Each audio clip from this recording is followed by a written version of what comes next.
The first subject is health. Can I have somebody on that? Andy Parsons. That's one hell of a gingerbread man, isn't it? According to my doctor, she was saying that I've got an underactive thyroid. She said one of the symptoms of this was lifeless hair. I said I may have had this for a while. Doctor said I was borderline overweight. I said, surely that also means I'm borderline ideal.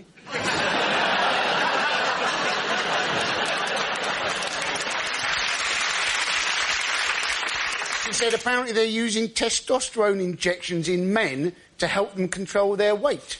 And I was getting, if you are full of testosterone, chances are if you do see a donut, you'll rather more try and shag it than eat it.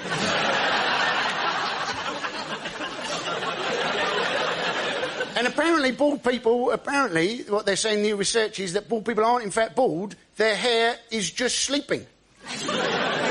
Which is definitely going to come as a shock when Wayne Rooney's hair wakes up and finds somebody else just moved in.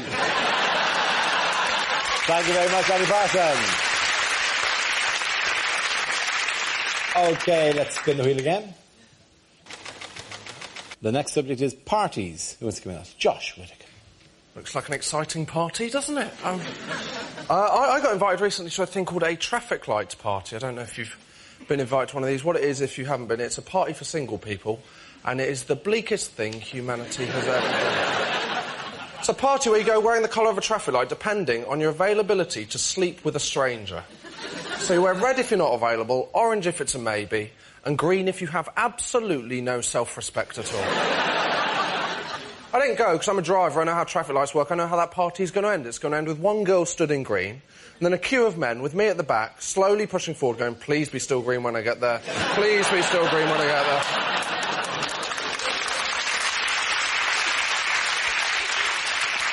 Also, I'm a driver. I've driven with people. When they see orange, they'll just go, well, that's essentially green if I go out fast enough, isn't it? Who is wearing red to a traffic light party? If you're wearing red, you do not need to go to a traffic light party. What are your other options? Turning up at A&E and going, no, I'm fine, I just want to watch the carnage of others. Thank you very much. Thank you very, very much. Well done, Josh.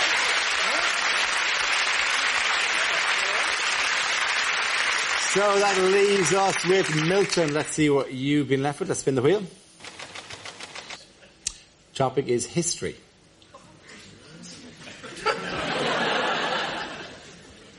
(348 BC). The breakfast cereal Frosties is invented by Alexander the Great.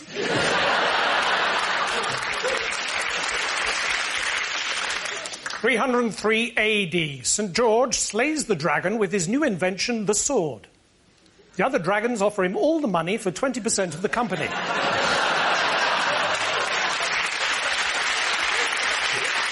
(1896).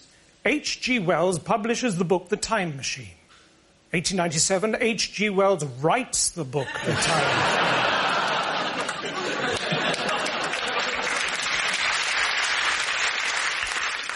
2400 BC. The Chinese merchant Zhang Zhou, the man who discovered gunpowder, is buried on the outskirts of Peking, western Shanghai, and parts of Nepal.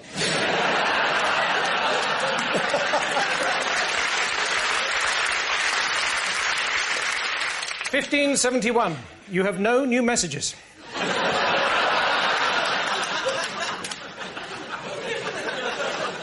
And finally, 3642 AD. H.G. Wells is born. Thank you very much. Well done. Points there for Milton Jones. The first subject is showbiz. Who wants to come in that? Miles Job. Well, what can I tell you about show business? Almost nothing. No, in fact it's very nice to see an audience. To be perfectly honest, that's not always been the case. I remember doing a gig about 12 years ago in Edinburgh. I was doing a gig one night, and there was one person in the audience. The entire audience was made up of one person, right? And in those days, I was in a double act, right? Now,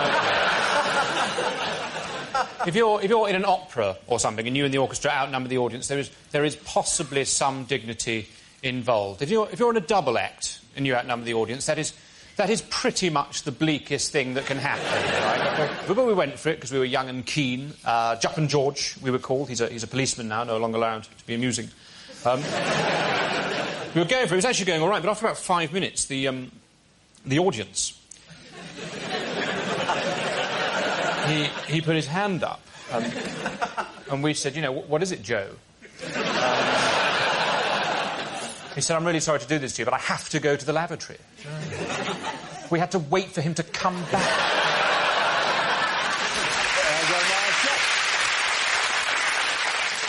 All right, let's spin the wheel again. Next subject is nightclubs. Who wants to come in on that? Nick. Yes, so, nightclubs. I've got to a stage in my life now where I'm not kind of a fan of nightclubs anymore. Like, little things about nightclubs annoy me, like nightclub bouncers, for example. You know, you get those big, massive guys who take their job a bit too seriously, you know. They stand out in front and go, no, you can't come in, you can't come in, yeah? I said so, yeah? I'm here because I'm the boss, all right? I'm here because I'm the boss. It's like, no, you're here because you haven't got any qualifications, man. Don't get it twisted. Of course, I don't say that to his face, because I'm not dumb, you know. I've got qualifications. The biggest reason, though, why I don't like nightclubs is because I don't operate well in nightclubs. Like, you know, like approaching women, for example. Like, I've got something in me that in nightclubs doesn't work. It's called manners. Right? One time I was doing this gig, right? It was this out-of-town gig. I was staying over for the night, so I thought, you know what, I'll go to a nightclub, you know, check out the local nightlife. I'm in the club, I see this nice girl, very attractive, so I thought, OK, you know what, I'll approach her, right? So I walked up to her and went, hey, how you doing, you all right? You having a good night? And she went, idiot, though, you're trying to chat me up, yeah? Get me rotted, bitch, and what are you doing, man? I'm like, well, I'm going to talk to you, man. Get me rotted, idiot.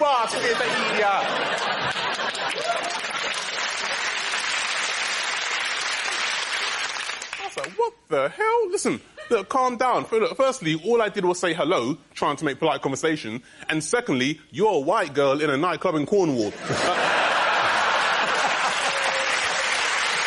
Thank you very much, Nathan. So that leaves us with Gary. Let's see what you've been left with. Let's spin the wheel. And relationships. Sorry. That does actually look like me and my girlfriend. So that's apparently, in Norfolk, the marriage guidance service is called Related. My girlfriend says I'm not very romantic. The other day we were kissing on the sofa. She said, how about we take this into the bedroom? I said, OK, you get the other end. When she suggested we try playing doctors and nurses, I was really hoping for something sexier than being left in a corridor for 2 days. My girlfriend and I are trying for a baby. Her mom's agreed to help out, just till I get hard.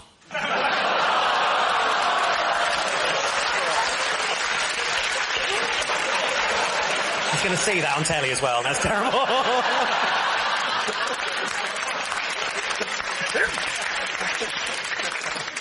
They always say you'll find the love of your life when you're not really looking, which was true, but by then I'd run her over. I've been trying to persuade my girlfriend to sexually stimulate me with her keyring, but she just keeps fobbing me off. So...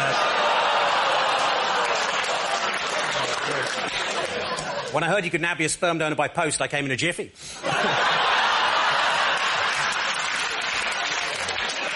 I went to a swingers club. The doorman goes, it's £15 to get in, or you can pay £20. That includes a meal. I paid £20. I went in. This oiled, naked guy comes up to me and goes, hello, my name's Emil.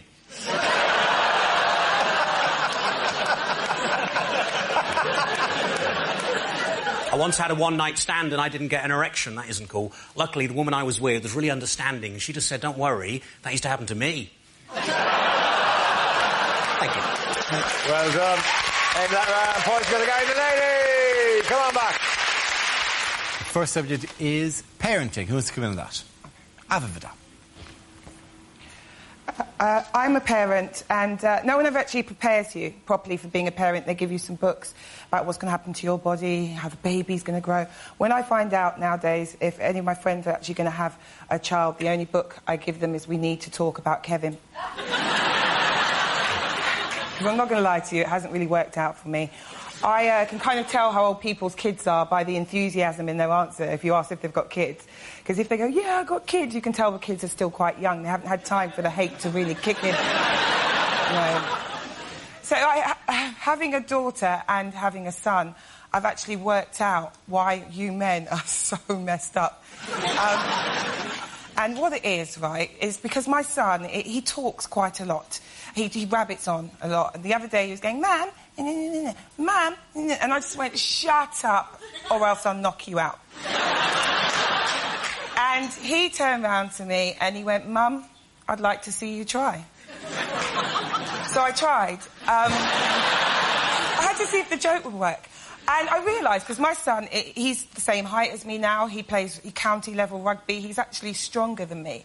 And I realised, gosh, I actually can't physically hurt this boy. So I sat there and I thought about it, and it was at that point I realised, oh my gosh, I'm going to have to mess him up psychologically. And that is what we do. Thank you very much.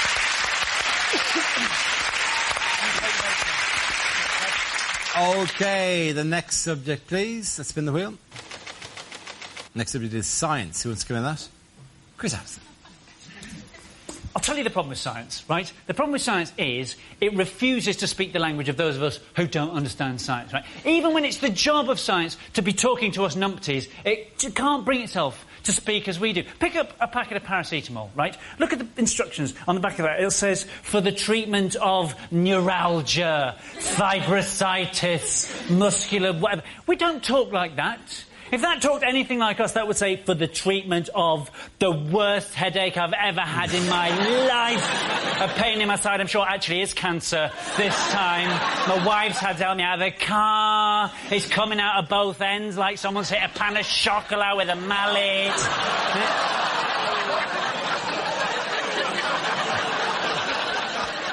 That is how we talk, right? But it doesn't. We can't tell what's actually science and what is some hokey nonsense dressed up as science to, entice us in. That's why cosmetics companies, whenever they bring out a new thickness of goop, right, they give it a kind of sciencey name so we'll be all dazzled. Nivea DN-Age. OF off. Right? Avon's new cream is called a Nugenics. What? A Nugenics, right? That's been through marketing, that's been through focus groups, design. Did nobody at any point go, a Nugenics? You don't think that sounds a bit Third Reich-y, maybe? What next? New pro-genocide, now with anti-Semitox. Sandra, can I borrow your ethnic cleanser? Well done, Chris Allison. And that leaves us with Milton. Let's see what you've been left with. Let's spin the wheel. And the topic is the USA. So I've just come back from America, apparently. While I was there, I saw one of those very, very, very, very, very large Americans. He said he fitted kitchens. I said, I bet you don't.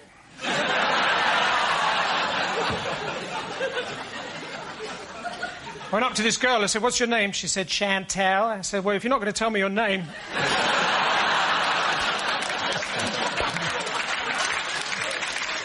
I said, what do you do for a living? She said, don't go there, don't go there, don't go there. I said, I hope you're not a travel agent.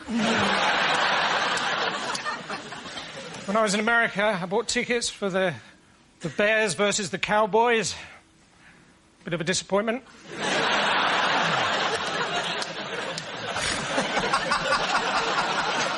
I want to see Bears versus Cowboys. And then I bought tickets for the Giants versus the Jets. Another missed opportunity. And I bought tickets for the Packers versus the Dolphins. Get in the box, get in the box. Thank you very much. Points for everyone there. Let's all get back. Come on. First subject is the North-South divide. How? The North-South divide, yes. I believe we should build a wall and make it official. I do. Obviously, Northerners can build it. Well, pay for it. But it's all built on stereotypes. The assumptions are all... It's all built on stereotypes. Like, I have relatives in Grimsby who come to London and look for London to fulfil its stereotype. So they walk round going, oh, it's so unfriendly, no one chats to each other. And I say to them, why this constant need to chat? In Grimsby. I said to them, there was a little less chat and a bit more reading. Grimsby could be a cultural and economic superpower, it really could. But the assumption is ridiculous, though. The assumption that everybody down south is rich is unfair. Like London, yes, very wealthy city. It's also got the biggest concentration of poverty in the UK is in London. That's a fact. Not me, thank God. God, no. Don't be silly. No. This goes tits up. Mummy bails me out. But, maybe that's why I've got a thing about this, because I am from a very middle-class southern family, and I am a bit of a middle-class southern twat. You know, we're one of those families that meet and everything is lovely. It's like, so how are you? Are you well? Yes, I'm lovely. Are you lovely? I'm lovely too. But we're not really lovely. We can't do confrontation, the middle classes. That's why you never see us on the Jeremy Kyle show. Ever. She's sleeping with your best mate! Well, obviously, I'm not happy about it, Jeremy. It'd be rubbish, wouldn't it? They're having a baby, she stole money off you to buy drugs. She is a bit of a character. Isn't she? Thank you very much, Hal. Well done. Now we're left with Josh. Let's see what you have. Let's spin the wheel. And the topic is the home. Josh Whittaker. My flatmate is kind of filling our kitchen full of all the kind of pointless things my mum has in her home now. I don't know if we've just got this tea bag saucer, the saucer for tea bags. It's a very useful item. If you haven't got it, what it is, it's a saucer that you keep halfway between your kettle and your bin. And it's basically for when you make a cup of tea and then you get the tea bag, look across at the bin and go... I mean, that's a journey, isn't it? I mean, that's 3 or 4 yards. I mean, I need a stop-off. That's like driving to Leeds. I could die of tiredness. Then you walk halfway, put your tea bag down, go back, pick up your cup of tea and walk past the bin and out the kitchen. All we've done is created a kind of tea bag death row. That's all we've done. We've got our tea bag sauce on our breakfast bar. If you haven't got a breakfast bar, what it is, it's an extra yard of sideboard. And it's for eating your breakfast. It's when you wake up in the morning, you want to eat your breakfast, but you think, bloody hell, it's too early for a table, isn't it? I mean, I can't handle one of them until lunchtime. I mean, what I want is something slightly higher and less comfortable. That's what I'm looking for here. There's one thing I don't want to eat at 8 a.m. It's a bar. That is the reason I feel so shit in the first place. Well done to both of you. At the end of that round, points to both of you. Come on back. And the first topic is travel. Who wants to come into that? Chris? Hi. Don't know what's happening. It's all different on the telly. I take public transport quite a lot doing this job. I'm not a fan. I don't really like being in public, walking around. It's nothing... I don't get normal things in public when I'm walking along. I don't get normal interactions. I don't get, excuse me, sir, what time is it? Excuse me, where's the train station? I get, like, do you like leaves? I could write a book on it, right? And the thing is, as a northerner, people said to me before I came to London to do work and stuff, people said, oh, the tube. Oh, the tube's awful. No one talks. No one talks. Good. That's brilliant. I don't want nutters on public transport telling us what they've had for their breakfast, right? I want to be left alone. You know, in the tube, if you've never been on the tube, come to London just to go on the tube. It's an incredible experience. No one, literally, silence. It's amazing. Someone could just burst into flames on the tube, and all you get is one man looking up from a Kindle going, prick.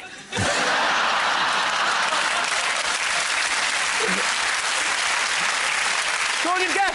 Even the person who was in flames would just be quietly going, excuse me, can I just squeeze past? I'm very sorry. I don't mean to cause a fuss, but I'm in zone 8 and my oyster card's mountain. I'm very sorry. Good man, Chris. Well done. OK, that leaves us with Rob. Let's see what you've got. Let's spin the wheel again. And the topic is class. Stuck with it. You're stuck with it.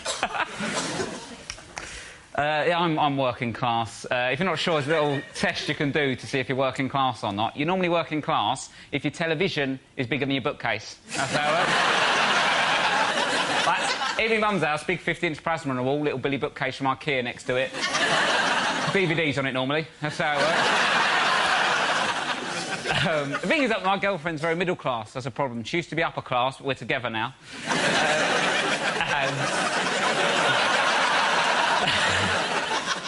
Her sister has got a boyfriend, right, called Rupert.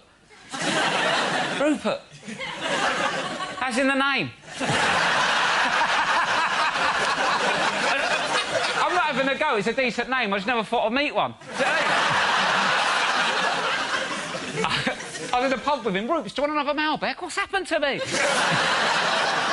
And the thing is, though, like, when they go around their house, right, they like, in my house, growing up, Saturday night, you'd have dinner on your lap watching You've Been Framed, right? Bit of a chavvy way to have your dinner. That's what we used to do. You go around their house, you sit in the conservatory, you have wine, talk about politics, right? And I started thinking, this is how you should do it, innit? This is how you should do dinner. Then after about 10 minutes, I realised I haven't got an opinion and I'd quite like to see a dog fall in a puddle. Well done. Well done to both of you. Points for both of you. Come on back. Well done. Lovely stuff. Come on. The next bit is food. Who wants to come in at? Rob. I like food. I eat it most days. And the thing is, I've moved out with mum's now, so I go home and see my mum and dad, and I'm excited to see them, but I'm more excited to see the contents of the fridge. But she's on a diet, my mum, right? She got all the brothers round, for a Sunday lunch. You know what she did, the whole family, for Sunday lunch? Couscous. For lunch. Right? I rang Childline, they didn't want to know. Right? I don't trust couscous, to be honest with you. Anything you put in your mouth that feels already chewed should not be in there. It's fat sand, I don't want any part of it. Right? She served it with toasted pita bread. Have you ever toasted pita? Anyway, why is it so hot? I've had a bit of folded bread. What's its problem? A little bit of toast pops out warm and toasty. The pita's on fire. Once you get past the hour, I've got the dragon breath inside to deal with. There's only two things in the world hotter than toasted pita bread. One's the sun, yeah? And the other's a cheese and tomato toasted sandwich. What's that prick's problem, right? What's his problem? Do you know what I mean? The cheese, I've not got a problem with the cheese. The tomatoes? They're little slices of lava. I'll put in a toasted sandwich, make it like Dante's Peak. What are you doing? You bite into it, anchor onto the slice, you pull the sandwich away, the slice stays, slaps you on the face, burns your face off. 3 days, I had a big red circle like that. I look like a thirsty dog. Well done, Rob. OK, that leaves us with Stuart. Let's see what you've got. Spin the wheel. And the topic is jobs. Where you go. Was my French teacher into golden showers? Oui.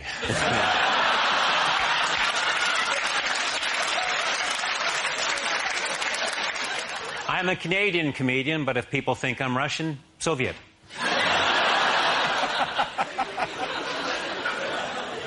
As a gynecologist, I was terrified of vaginas. I won't go into it. Very sad, I've just come back from the funeral of my coke dealer.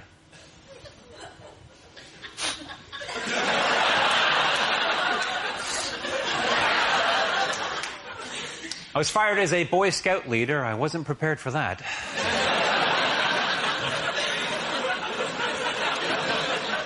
I used to be a sarcastic high jump coach. Get over it!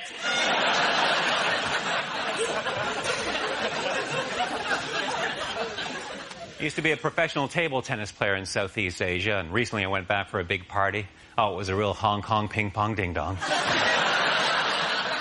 And someone fired up the old karaoke machine. Oh, it was a real Hong Kong ping-pong ding-dong sing-song. And someone rang the doorbell.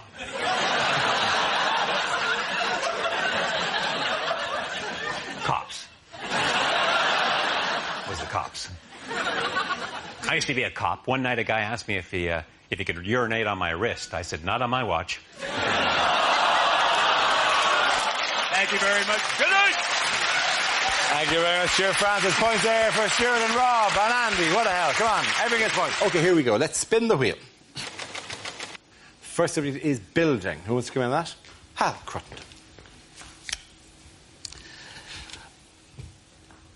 Building freaks me out a bit. Well, builders intimidate me, because I've had builders come to work at my house and they work for like 2 days, then go away for a week. And you end up making that phone call to them, and it makes me feel like a little kid whose parents have split up and the dad's being really crap. It's the same conversation. You, just go, you said you'd come on Saturday. You said you'd be here on Saturday. I'm really sorry, mate. I've been really busy. I can make it Tuesday. Do you promise you'll come on Tuesday? Can we go to the park? I love you. They intimidate me. I've had a builder come and give me a quote on a problem in my house and make it worse right in front of my face. Literally, feeling my wall, go, yeah, feel that damp, mate, that's chronic, that's soaking wet, yeah? All round there, that's soaking wet, yeah? I put a little knife in, yeah? Watch it crumble. Look at the plaster fall away from your wall. Look at the size of that hole in your wall. That hole wasn't there when you arrived. It's massive, isn't it, mate? It's massive. No other job does that. No other job diagnoses a problem by making it worse, do they? Nobody. You know, doctors don't go, I think you've got brittle bones, mate, I do, and then stamp on your leg, do they? See that, mate? Your leg was like a twig, yeah? I think you got a dodgy heart as well. Boom! See, you having a heart attack, you see? I actually tried to help this builder finish our kitchen, and he just stopped and went, mate, and I kind of jumped because I'd been momentarily transfixed by the beauty of the bubble in the spirit land. He just stopped. He said, seriously, mate, leave it. You don't know what you're doing. I'll finish it off. And that night I had a dream that I was making love to my wife. And he walked in and said, seriously, mate, leave it. You don't know what you're doing. I'll finish it off. Thank you very much, Hal Crutton.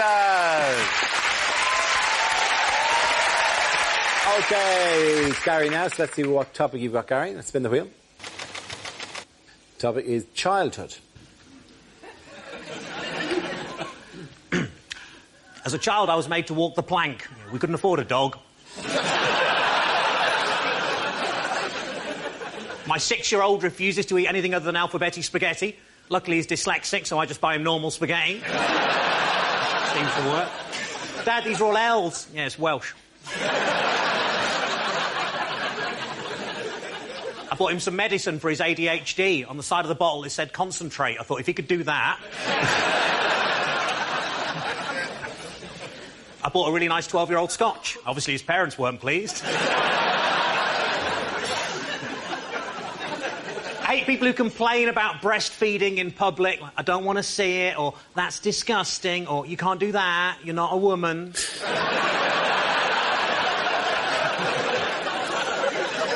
And that's not a baby.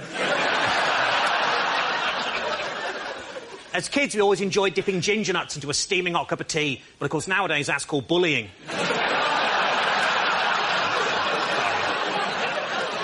I shouldn't do that, by the way. Ginger jokes are the last vestiges of racism in comedy, and they started a ginger pride movement to stamp that shit out. They had a march in Hyde Park. Well, they were going to do when the sun came out.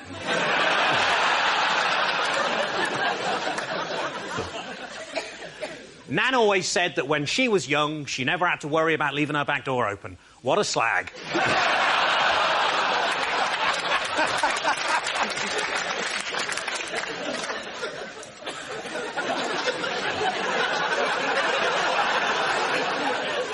I'm totally going to get in trouble with the family again. This is really not worth it. You got to look after your health as you get older. The other day I did a poo and noticed there was a little blood in it. I said, oi, bruv, get out my toilet, innit? Thank you.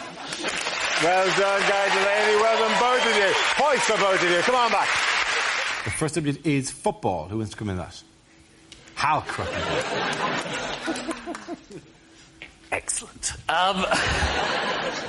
Football fans really annoy me, really badly. It's the lack of perspective that gets to me. I heard a Manchester United fan on the radio being interviewed about the retirement of Alex Ferguson at the end of last season. And he honestly said, when I heard that Fergie was going, it was like a death in the family for me. And the presenter went, yeah, mate, I understand. Not, you emotionally retarded twat.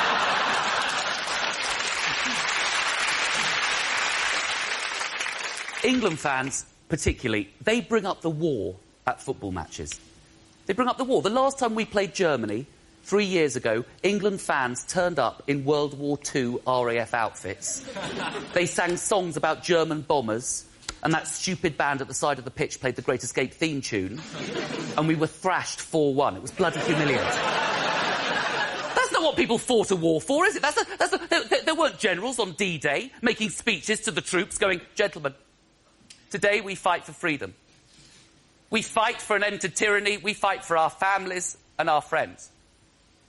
But most of all, we fight so that one day, fat, drunk Englishmen in football shirts too tight for them can stand in stadiums and sing as one, 2 world wars and 1 World Cup. Doo-dah, doo-dah. That's why we fight today, gentlemen."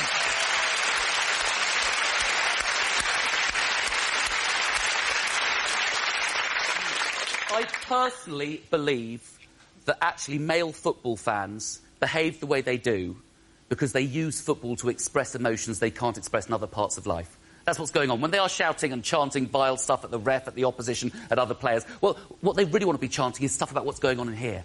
They want to be chanting stuff like, "I can't express my feelings! I can't express my feelings! I've clinical depression! I need a therapy session! La la la la, la la la! I feel like crying! Feel like crying! Feel like crying all the time! Ooh, oh, I'm bipolar!" That's really... Thank you very much, Hal Crutchman. Very good. That leaves us with Milton. Let's see what you've got, Milton. Let's spin the wheel again. And the topic is school.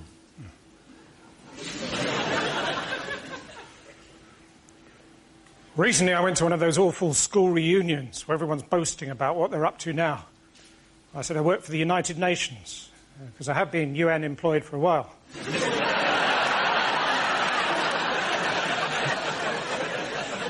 While I was there, a bloke came up to me with a scar on his face. He said, "You don't remember me, do you?" I said, "Are you Action Man?" He said, "No, but I bet if you could go back in time, you'd pay more attention in my history lessons." I said, "If I could go back in time, I wouldn't need your history lessons." And then he stormed off to teach Year 9, which I presume is a tiny part of history.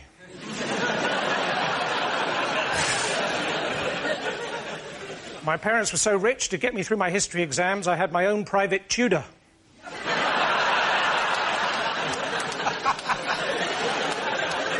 I loved reading at school. There's nothing like getting to the end of a good book and thinking to yourself, "Ah, there's Wally."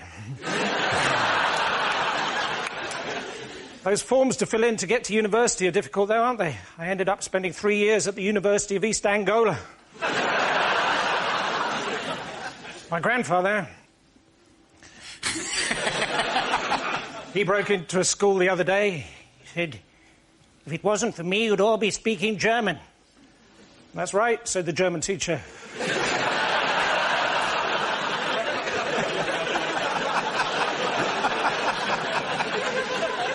"It is not fair. I never got to do the job I wanted to do. I wanted to be a farmer. If only there was some way I could do it these days. If only there was some computer game or something." That's all great, thank you. Thank you very much, Mr. Jones. Points for Milton, points for Hal. Come on back. The first subject is education. Who wants to come in that? Ramesh. I used to be a teacher, actually. I was a maths teacher. I wasn't a very good one. But as I found out, it doesn't actually matter. You can get away with it for quite a while. But the problem is, with Ofsted coming, you've got an Ofsted inspector in the back of your class. I've got to make sure I'm doing my job properly. Yeah? Got learning outcomes up on the board, Pythagoras and trigonometry flying all over the shop, knocking it out the park. Kid in the front row's got a question, I'm straight in there. "Yes, Timothy?" "How can I help you?" And then he'd go, "Why are you being weird?" Right. So then I've got to convey to Timothy, without the inspector realising, that I am going to bloody end him. Right? Because of political correctness, all textbooks have got to be multicultural nowadays, which means that every single question in every single maths book has got to have a white kid and a black kid in it. Or a white kid and an Asian kid in it. Now, I don't know about you, but I wouldn't have wanted to hang out with a kid of another colour. If every time I met up with him, he wanted to do bloody maths. I don't know. The questions you get in these textbooks are amazing. You get questions like, Philip thinks that the answer is 8. Dilip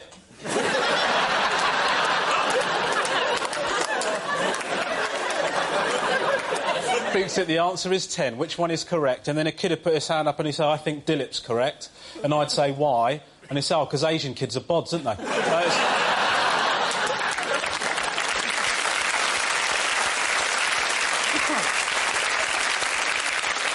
We had uniform at the school. I agree with uniform. The problem is they're very strict about it. We had a sixth form. Talking to sixth form lads about what they're wearing, absolutely not a problem. Got no issue with that. Talking to sixth form girls about what they're wearing, something I felt a lot less comfortable about. But what I actually found was if I just looked at them for long enough, they soon covered themselves up.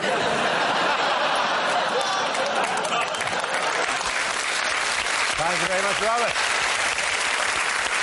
OK, that leaves us with Gary. Let's see what you have. Let's spin the wheel. And the subject is relationships. OK. How are you? I used to suffer from premature ejaculation, which made me feel selfish and bad for my girlfriend. Then she suggested I try this special cream that reduces your sensitivity. And it really worked, because now I don't give a shit about her.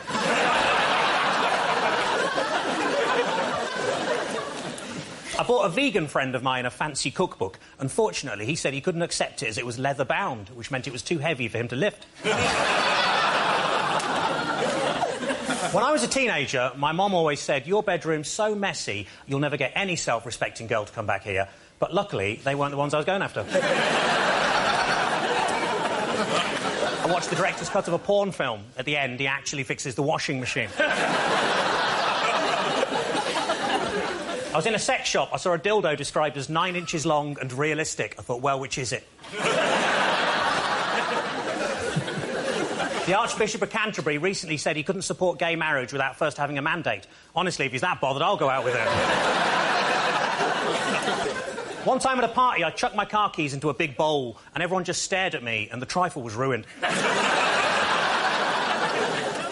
I was watching a really weird porno the other day that was just a fat man crying and wanking at the same time. And then I realised I hadn't turned the telly on. Thank you.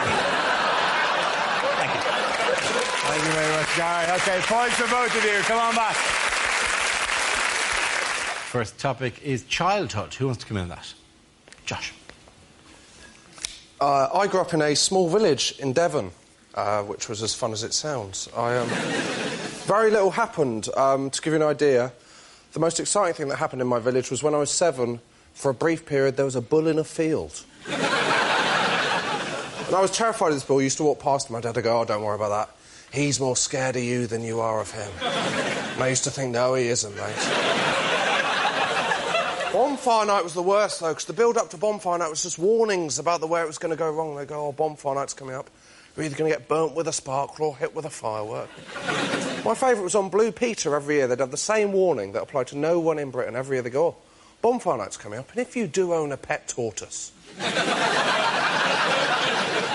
Well, and they go, if you do own a pet tortoise and it's hibernating in a box, do be careful to not absent-mindedly throw that box onto the fire.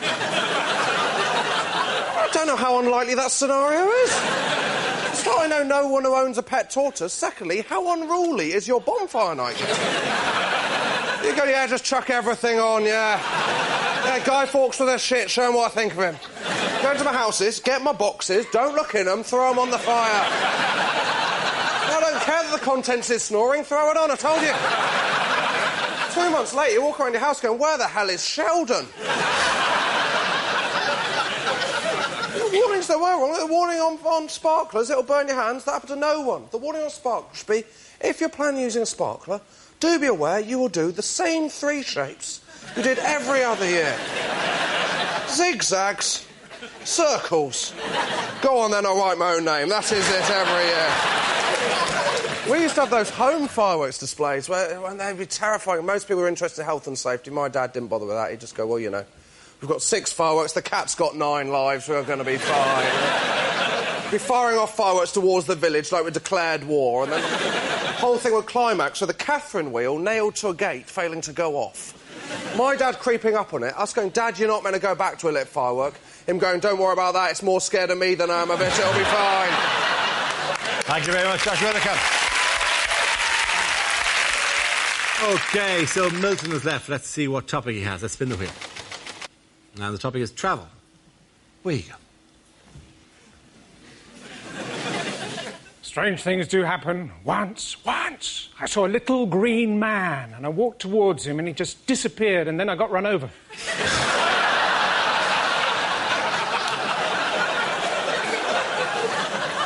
Kuala Lumpur, that was a bit of a disappointment.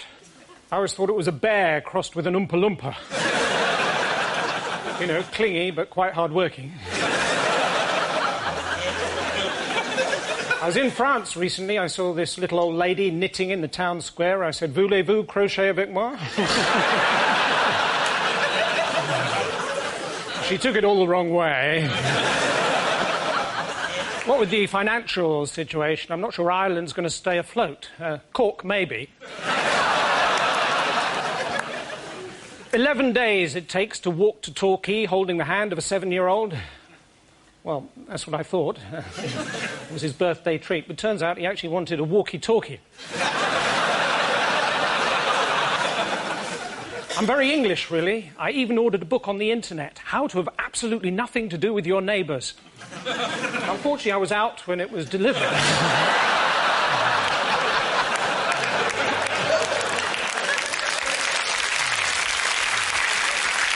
Well done. Thank you very much. Points there. Go to Milton. Come on back.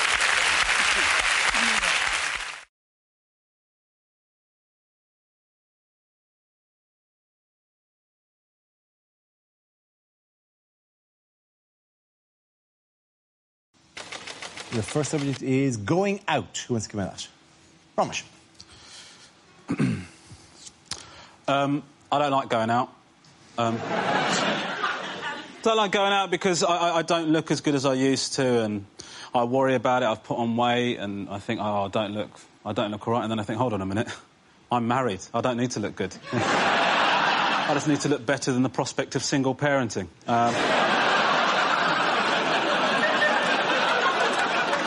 And I think I've got that in the tank. You know what I mean? I went out a while ago, and I was out with my friends. We're all in our 30s. We look like awful tribute acts of us in our 20s, and there's guys there, they're in their 20s, looking ripped and amazing, and I'm thinking, are they going to make us feel bad? Are they going to make us feel awkward? Are they going to make us feel like we're stepping on their turf? And the truth is, they ignore us. Of course they do. Why would they care? See a pride of lions hunting gazelle, they're not going to give a shit when a 3-legged hyena rocks up, are they? Comes to the end of the night, this absolutely gorgeous girl walks up to me, does not break eye contact for a second. I said, hello, this is happening. Can phone my wife, tell her I've still got it. The girl walks up to me, says to me, no word of a lie, taxi for Rachel.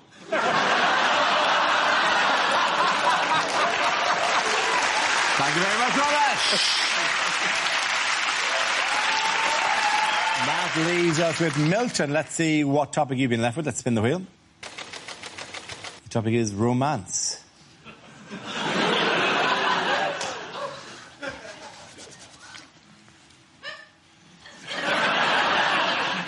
I met my wife on the net. We were both rubbish trapeze artists.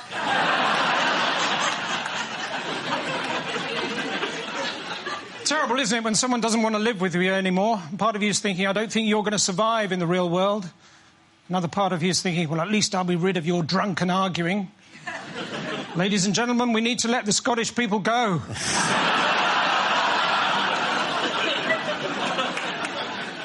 Any Scottish people here? You can go.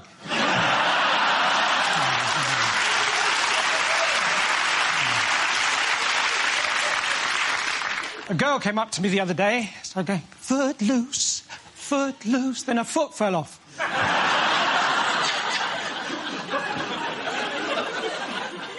I tried to impress a girl once by putting my foot down on the pedal. Turns out she'd seen a bin open like that before.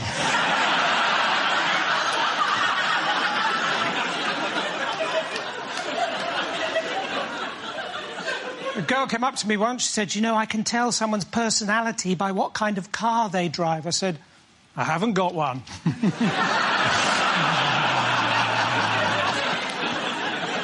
So lads, do you ever get given a job to do and you deliberately do it really, really badly so you never get given that job again? I mean, I hardly know CPR anyway. My wife's giving me the silent treatment at the moment, lying there day after day, beginning to smell a bit now. First topic is family. Who wants to come in that? I'll do it. Rob. I went shopping with my nan the other day. She's a very straight talker, man, very sort of south-east London. And we were doing the shops. I said, "Nan, get yourself some trousers. They're on special." She went, "Nah, it's all right, son. Got enough to see me out." How depressing is that? Basing your fashion choices upon your lifespan. She don't care that she's quite modern. She's on the internet and stuff. She went, "I saw you on YouTube last Tuesday." I was like, "Watch it when you want, Nan. It's not scheduled." And she... Oh, is that a weird fly? Oh, it's weird, wasn't it? Weird fly? It's my granddad having a go.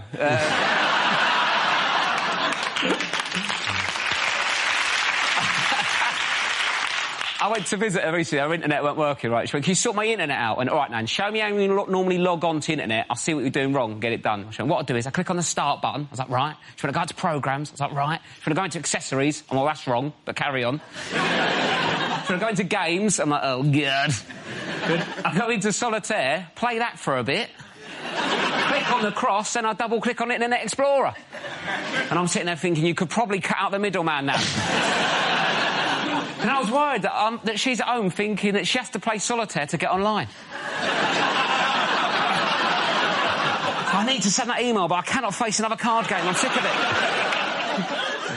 Any sort of, like, internet sort of computer people are thinking, actually, Rob, that is the incorrect route to solitaire on the latest version of Windows. You're correct. But she's on Windows 98. We're not upgrading her. It'll see her out.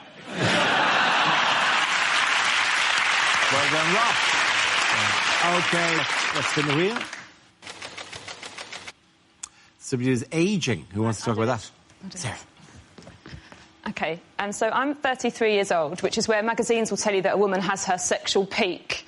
And I used to think that was a lie, that it was something that they were saying to younger women so they wouldn't be afraid of getting older. Like, "Oh, yes, you will have a moustache and a slow metabolism, but you'll also be gagging for it all of the time." And now I'm this age and I do believe in it. I basically think your body starts flooding with hormones because you only have so much longer left to have a child, because that's it. I'm 33 and I've never had a baby. I have had a tapeworm. It's not the same. And, but the trouble that I'm having is, so my boyfriend's also my age and he's experiencing a lot less interest in sex. He's having a sexual slump. Because apparently boys have a sexual peak when they're around 18. And that is not fair. That is a horrible trick that nature has played. Because an 18-year-old doesn't want to have sex with me any more than I want people to know that I've done that. and it's not fair. It's not fair, because when I was a teenager, I didn't particularly enjoy or understand sex, yet I had it all of the time, out of politeness, or to stay friends with someone, or say thanks for the lift. Thank you very much. Well done. Very good. So that leaves us now with Gary. Let's see what you've been at for. Gary, let's spin the wheel. And the topic is shopping. Away you go. I bought a slimming magazine in W.H. Smith's. I didn't read it, I just wanted a big bar of Galaxy for £1. I bought some fancy pens at a nudist art shop. Felt tips? No, but I touched a couple of bollocks.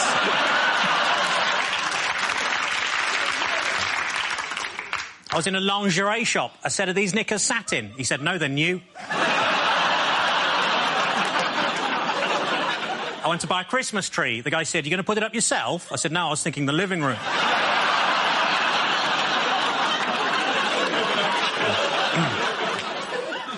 Bought a chameleon, lost it. Why is it that when women go to the toilet in pairs, no one minds, but when I did it, I got thrown out the greengrocers?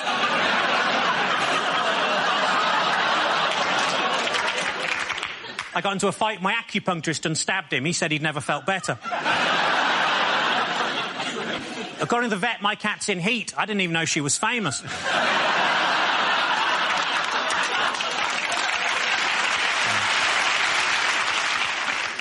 Friend of mine keeps going on and on about how good his orthopaedic shoe is, but I think he's built it up too much.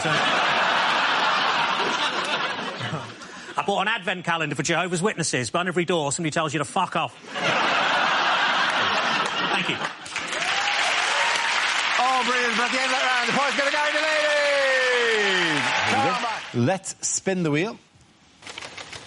The first subject is food. Who wants to come in on that? Josh. I'm not a fan of people that are pretentious about food, the kind of people that pretend they like dark chocolate. And by that, I mean anyone that claims to like dark chocolate, because no one actually likes dark chocolate. No one's eating normal, nice milk chocolate going, well, this is good, but I wish it tasted a bit more like paracetamol. All this pretension. I went into a cafe for breakfast the other day. One of the things they sold on the menu, toasted bread. That is called toast. What are my other options? Flaked corn topped with the juice of a milked cow? Maybe I don't know what people want from food. I was walking along the street the other day. A van went past. On it said, Waitrose, do you like your bananas green? And I thought, no.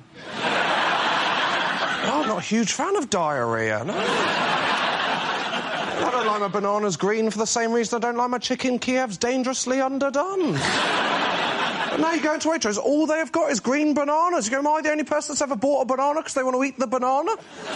Someone else go, I think I'll fancy a banana in about 7 days. Better go out and buy one now. Can you come out tonight, Steve? No, I've checked my diary, I'm eating a banana. And all they do is sell them in bunches, so basically what I've got is no bananas for 7 days, followed instantly by far too many bananas all at the same time. Well done, Josh. OK, let's have the next topic. The subject is health. Who wants to come in on that? Angela. Yeah, I am quite a sickly person. My own mother once said, Jesus, Angela, if you're a dog, they put you down. That's... Yeah, I've got something called glue ear. Well, I don't know if you know what glue ear is. It necessitates the wearing of grommets in your ears, right? Now, I don't know. Some people have grommets when they were a child. Child is the key word there. I'm 37, I've got grommets. I might as well have sodding nappy rash. Even the word grommet is a cartoon character. You know, you don't get that with adult procedures, do you? My grandmother, she's had a bilateral hip replacement. She hasn't had a double SpongeBob. Grommets. Right, and they're inconvenient as well. They're inconvenient because I love swimming, right, but I can't get my ears wet, so I have to wear a swimming hat. My mum bought me a red one because she said it would just look like your hair. It doesn't, no, I look like a Lego version of me. And that's not even the worst of it, right? That's the worst of it. Twice a year, I have to attend something that's called the Glue Ear Clinic, which takes place at my local children's hospital. You have not known humiliation until you've been a 37-year-old woman sitting on a plastic toadstool, thinking for old Mr. Men comics, waiting for a nurse wearing a Peppa Pig apron to call your name, or 10 sets of parents stare at you wondering where the hell your child is. On the upside, though, I do have the world's largest collection of Brave Girl stickers, so it's not all bad. One of the side effects of having glue ear is my eardrums burst quite frequently, right? And that's not pleasant. It's pussy, it's messy, it's oozy, it's bloody. It's horrible. It's not very nice. It happens to me all the time. Happened to me once during sex. I know, disgusting. Although it was quite entertaining to see the look on the gentleman in question's face as I saw him think to himself, oh, my God, I've actually shagged her brains out. First topic is holidays. Who wants to come in that? Okay. Rob. I love an holiday. I'm terrible at the languages, though, when I go away. Do you know what I mean? I still say jalapeno. I know it's jalapeno, but I don't speak English properly. I don't want to start having a go at Mexican. Yeah. Do you know what I mean? I even like getting on the plane. The plane's fine. I still love the little symbol that says no smoking. I was like, why have they still got that there? When was the last time we saw someone trying to smoke on a plane? They might as well have no barbecues up there. I've never seen anyone on a plane like, sorry, sir, no smoking. Since when? I get worried on a plane with a little ashtray. I think, how old's this plane? I went to Barcelona recently with the in-laws and my girlfriend. They're a bit posh and stuff. They go out for dinner and I've got a bit of a basic palate. They're all eating that weird food. They went, oh, Rob, do you want some cured meats? I was like, depends what was wrong with it in the first place. I don't do paella either. It's just busy rice, isn't it? It's a special fried rice that's got well out of hand. The thing is, well, in Barcelona, what's weird is they try and sell you drugs late at night. Well, it's really odd. I was walking along and I was a bit hungry, so I hadn't eaten any dinner. And this bloke come up, he was like, Coke, weed, pills. I was like, no, thanks, mate. I'm after a bit of KFC. Right? He goes, KFC? I've got a bit of that. I was like, no, you haven't, mate. Not unless you've got a deep fat fry in your bum bag. As I go to walk off, he whips out a little plastic bag of powdery stuff like, here it is, KFC. I'm like, yeah, of course it is, mate. And I walk off. 10 minutes later, I think to myself, what if that was a secret blend of 11 herbs and spices? Thank you very much, Rob. OK, that leaves us with Hal. Let's see what you've been left with. Let's spin the wheel again. And the subject is marriage. Wait. Right. I have been married 14 years. I know, I look too young. People say silly things when you've been married a certain amount of time. If you say, oh, you've been married 14 years, people say things like, oh, you get less for murder. You don't. I've checked. Why do people compare marriage to prison as well? There's far more sex in prison, isn't there? I am joking, obviously. My wife is absolutely my best friend. My best friend in the world, she is. Oh, obviously, I'm not her best friend. No, Lisa's her best friend.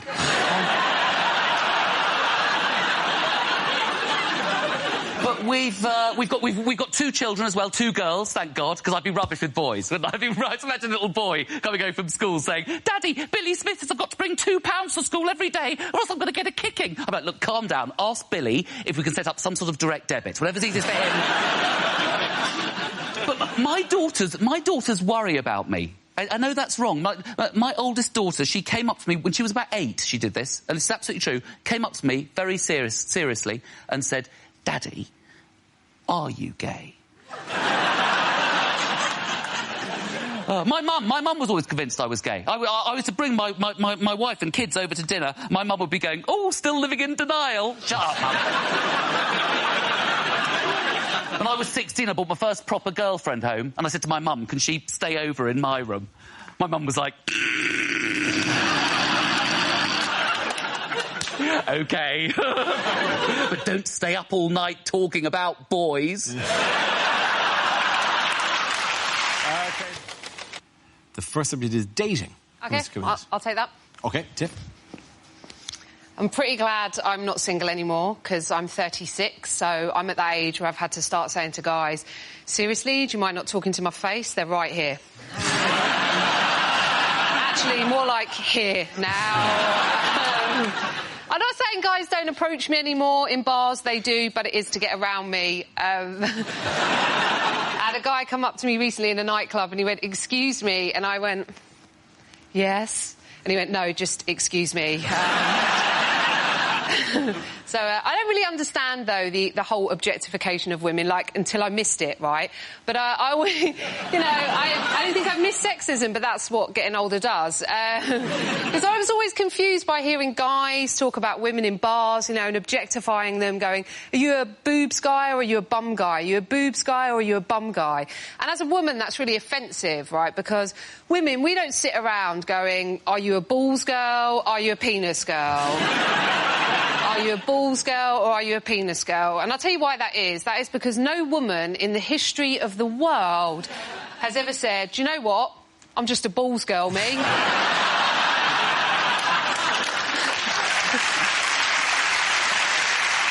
really love a pair of balls. I just love a pair of balls. I like how they're dry and clammy at the same time. Wrinkly but weirdly smooth. Red and brown. I like moving them around in my hand like they're Chinese meditation balls. Well done, Tiff. What's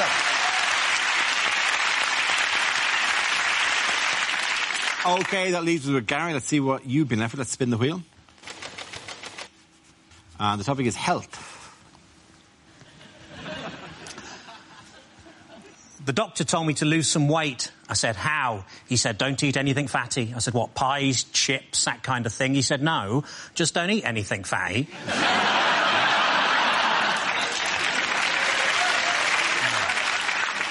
I was thrown out of Weight Watchers for making sarcastic comments during the weekly weigh-in.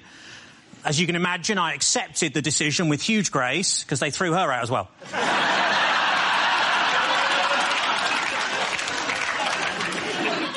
Chair of Dyslexic Society was recently given an OBE. He said, what's the point? I can't play the bloody thing.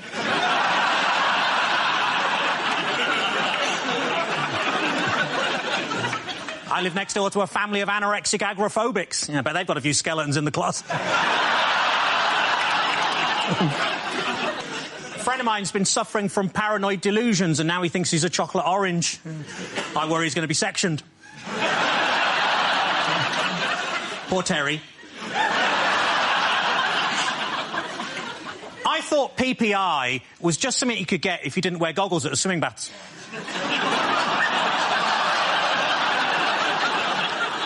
I bought an alcoholic ginger beer. He wasn't pleased.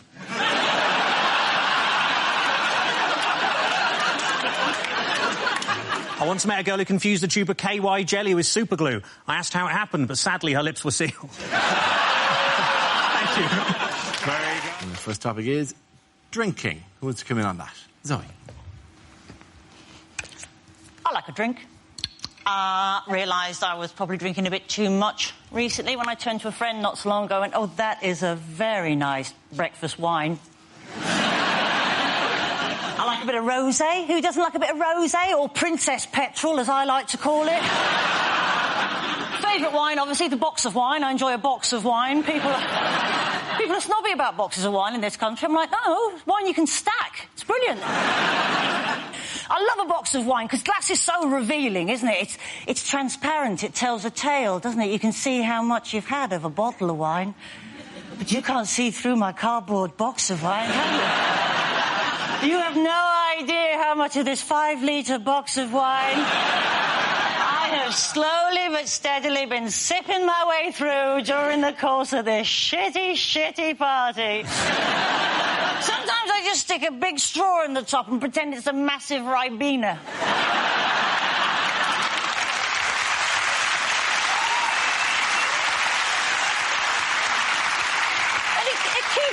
Doesn't it? It keeps giving. You think it should be finished by now. You get to the end, you do all the classic things, you tip it on its side, you depress the little stopper. That's where an amateur will stop. They will discard the box of wine. But a connoisseur like myself, we know there's more. There's more lurking, isn't there? You rip open the cardboard head. You pull out the silvery intestines and you play what I like to refer to as the alcoholic bagpipe into your own glass.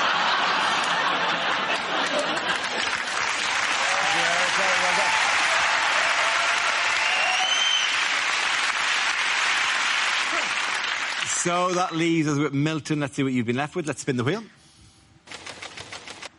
And the topic is communication.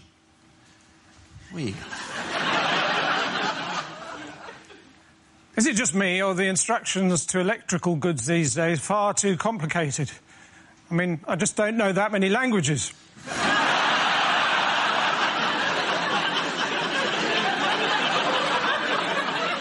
Words are powerful things. Sometimes a single letter H can attract helicopters.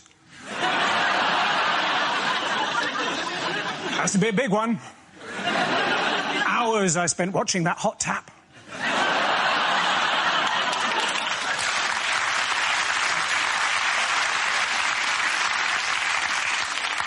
Similes. What are they like? Of course, years ago in Wales, the letter T went on strike, and they had the Great Tea Strike of 1922, or as they had to call it, the Great E-Rike of 1922. Everyone had to get to work by ram.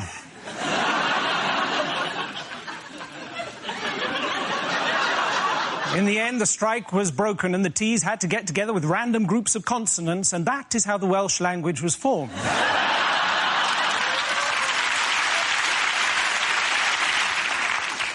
Nuisance phone calls. Oh, they put the bills up.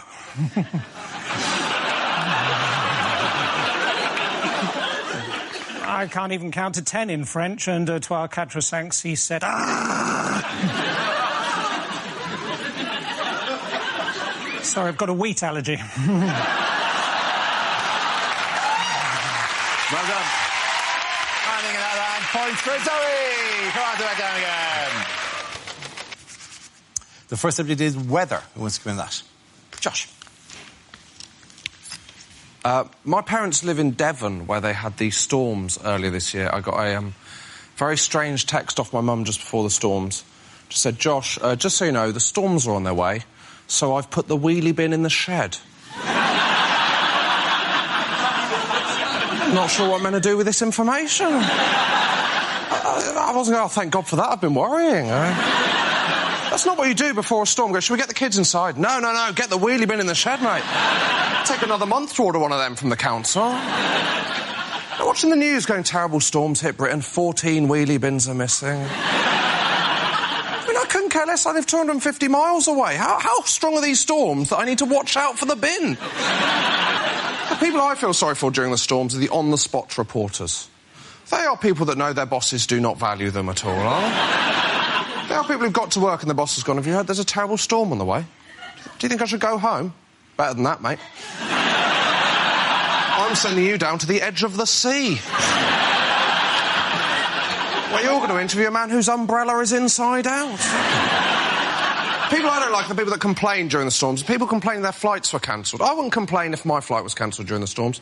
I'd complain if I got to the airport and my flight was the only one that wasn't cancelled.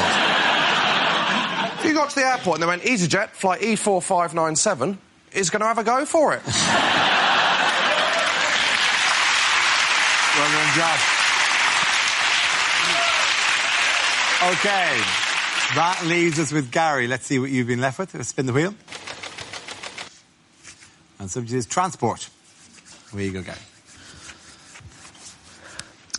I had a nightmare on the journey over here, and luckily that woke me up just before I ran over a small child.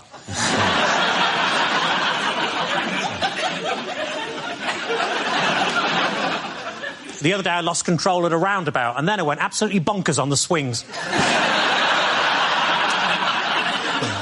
I stopped in a lay-by, there was a sign saying no dumping. That was all right, I was just having a wee. I joined a breakdown service for Scousers. It's called the AA. Calm down, calm down. If they can't fix your car in an hour, they'll nick you a new one. The Paralympics taught us all that sometimes we should stop and put ourselves in the place of people with disabilities, and I have to say, those parking spaces are brilliant.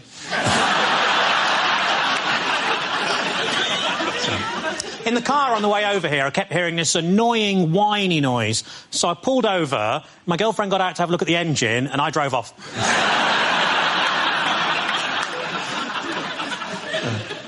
The other night I saw a couple weaving all over the street. I said, honestly, get a loom. Sorry.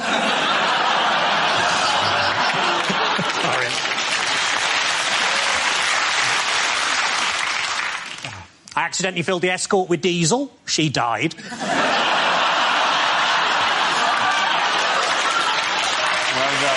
OK, points for both of you there. Come on back, come on back. The first subject is technology. Who's going? Sarah. Hello. I'd love to be a dictator. I think I'd be absolutely brilliant at it. I think you should all vote for me in your last act of democracy. And then, on my first day, I would ban Facebook. Facebook is my enemy. Right, I'll tell you what happens. My boyfriend will be at home in a different room on his computer, and he'll shout out something that you would think was perfectly innocent, like, oh, you never told me that Katie's been to Tunisia. Katie's my most beautiful friend. Right, she's absolutely stunning. She went to Tunisia in 2009. Which means that he's been sitting there going back through 5 years of photographs looking for one of her in a bikini. I blame Facebook. In the olden days, if a man fancied a woman and wanted to see a picture of her in a swimming costume, he had to open a Snappy Snaps near her house and hope that she came in after her holidays. If you wanted to perv, you put some effort in. It should be fun. Just because I'm here on Mock the Week, I just want to tell you something. So there's two things you need to know. My name's Sarah, but without an H, so it's spelled S-A-R-A. And I've always hated that my whole life because people call me Sarah. They ask me, why don't you have an H on your name? Like I was anything to do with that decision. Also, the other thing is, I've always heard other comedians talking about how you get a lot of abuse on Twitter and people are very horrible to you, and I've never had any. And I thought that's because I was really brilliant and everyone liked me. And then during August, I got contacted, because I'd been on Mock the Week, I got contacted by a lady called Sarah Pascoe, with an H. And she said to me, can you warn me the next time that you're on television, because I'm getting a lot of people saying they wish I was dead or infertile. She's a nurse in Exeter. She works like 70 hours a week doing this amazing job, and now she's unwittingly acting as my complaints department. So if you didn't like this, you know who to tell. Thank you very much, sir. That leaves us with Gary. Let's see what topic you have. Let's spin the wheel. The topic is nationalities. Where you go. My next-door neighbour's really loud and obnoxious, so now I know how Canada feels. I bought some lamb chops. On the packet it said reared in Wales. I thought that was just a racist stereotype.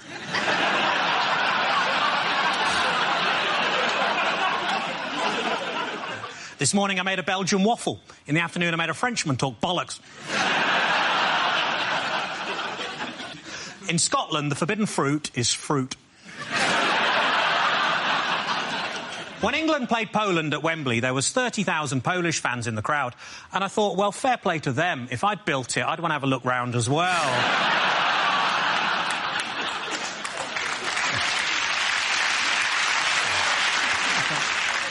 I like to annoy my Israeli flatmate by giving him any post that's just addressed to the occupier.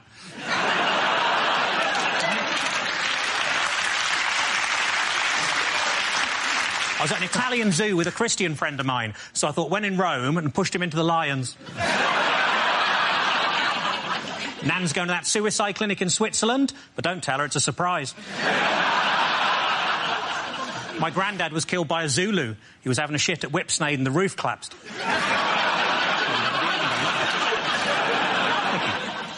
Well done, very good. Point again, though, to Gary. Thank you very much.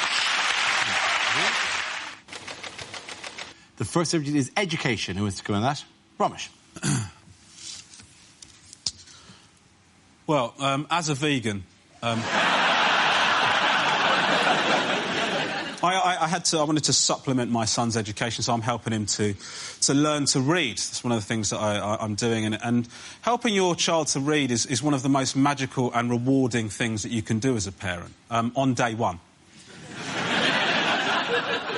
After that, it's one of the most frustrating, annoying, I'd rather punch myself in the face repeatedly than ever do this again activity that you can ever do. And let me tell you why. They do not care about making sense. Right? They'll just read all the easy words. When they get to one they don't know, instead of trying, they'll just look at the picture and just throw something random into the sentence without any regard for what effect that has on what they're saying. And I'm supposed to not get angry. I'm supposed to not get angry when my son goes, Jack went strawberry? How could that be what it said? How could it be Jack went strawberry? What are you talking about? What would that even look like? How could that be what it said? Tell me. I'll tell you what, you think that's what it said, you go strawberry now. Go on. No, go strawberry. That's what you think it said. Stop crying, go strawberry. Go strawberry. Why do you do it? Go kiwi then, I don't give a shit. You're not doing it, are you? I'll tell you why not, because it doesn't make any bloody sense. My wife thinks I'm overreacting. Thank you very much, Robert. OK, that leaves us with Milton. So let's see what you've been at for Milton. Let's spin the wheel. And the topic is family.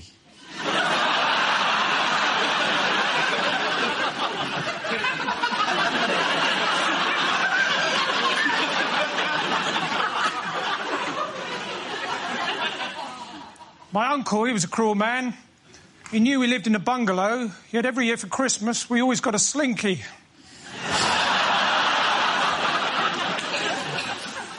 It's a miracle my sister's getting married. I went to the printers to get the invites, and he said, well, what typeface? I went... She seems to like him. My grandfather, during the war, he broke the Enigma code machine. Then he went AWOL. Well, it's not quite true. Then he became an owl. My grandmother, she's been talking about downsizing, and now she's in a little urn.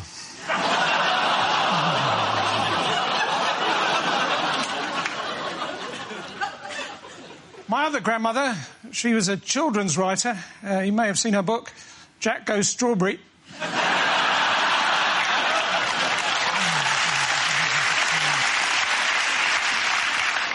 I haven't always been popular with my family as a vegan.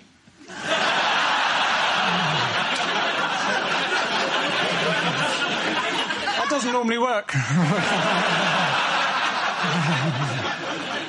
Recently, my family all clubbed together and got me a voucher for a clinic in Switzerland. Thank you. Hey, well done. Point out to Mr. Jones. Come on back in. The first subject is adventure. Who wants to come in that? James. I'm not a very adventurous person. I've only ever used one side of a cheese grater.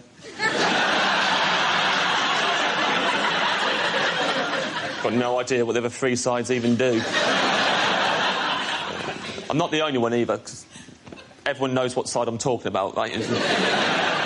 Big holes.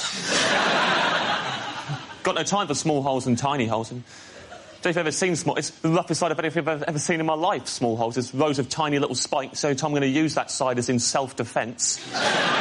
Then you've got to wash it. I don't know how you negotiate that. How you wash something that is rougher than your own scouring pad.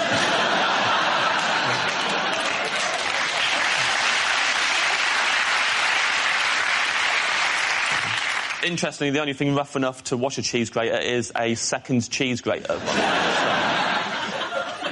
I refuse to believe that anyone has ever used a side with the three curvy slits in it. Don't need them. Get rid of them, replace with something I'd actually use in my day-to-day cheese needs. Like, for me, it'd be a device that in one smooth downward motion completely unwraps a baby bell. Someone told me the other day the three curvy slits they use for slicing cheese. Apparently. It's the word on the street. Now, if I'm going to slice cheese, my first port of call is seldom the grater.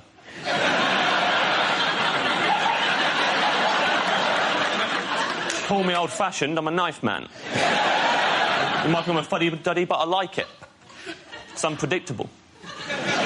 You always start out.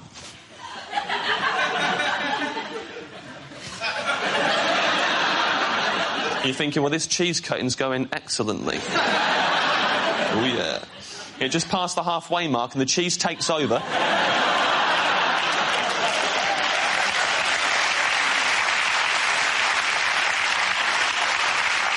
Can't reverse it. It's made its mind up now. And yeah, now you've got to slice the cheese that's half the size you wanted in the first place. But at least you got some stories.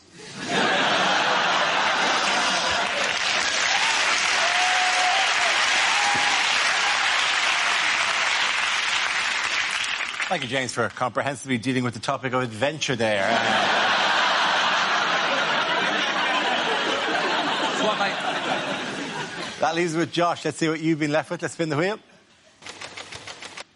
And it's crime. Away you go. So, I had my cheese grater stolen.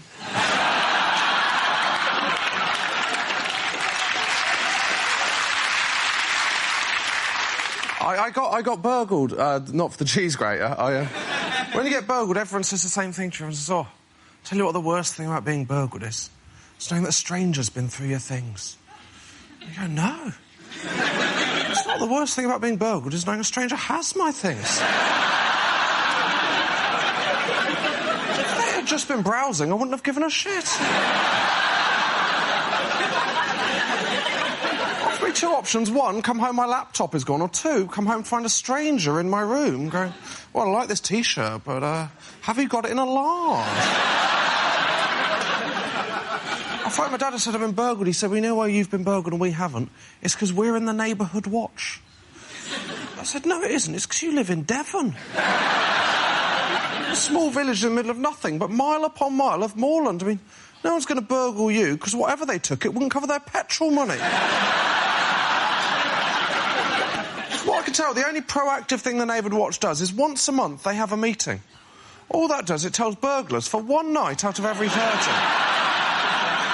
All houses are empty and unwatched.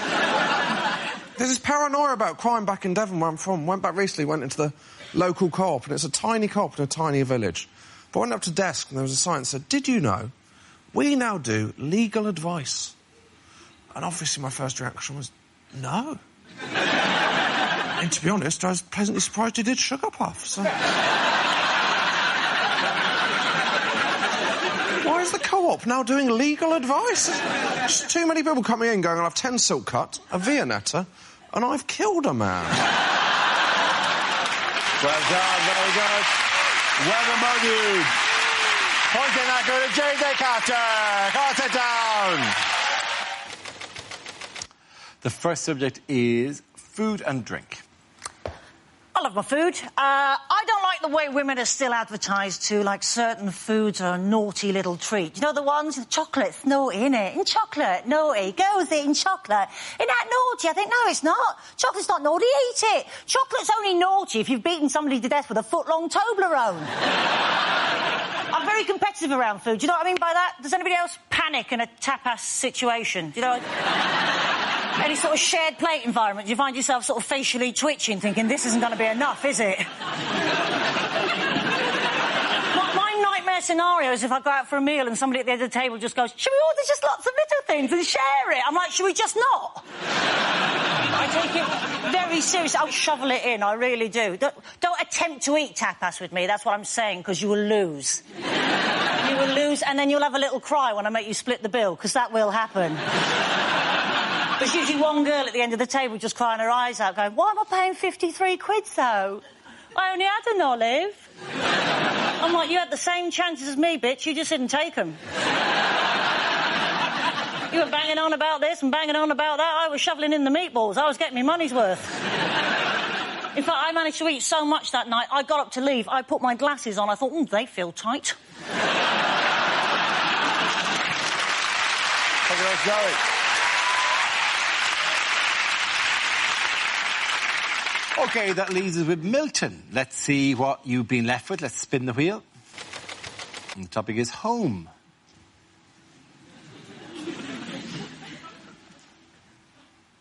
My mum's a bit like the Beijing government. When you go round, you only see the nice china.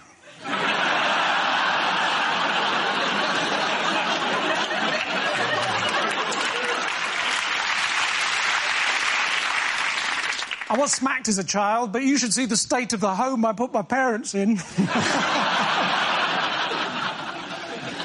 I grew up in a home that was always full of exciting and exotic items from all over the world, because my parents were both baggage handlers. These days, I live in a windmill. It's not a big windmill, and to be honest, golf balls keep coming through the front door. The other day I lost my doormat, but fortunately I keep a spare under a giant bunch of keys in the front garden. As a child I had a medical condition that meant I had to eat soil 3 times a day in order to survive. Lucky my older brother told me about it, really.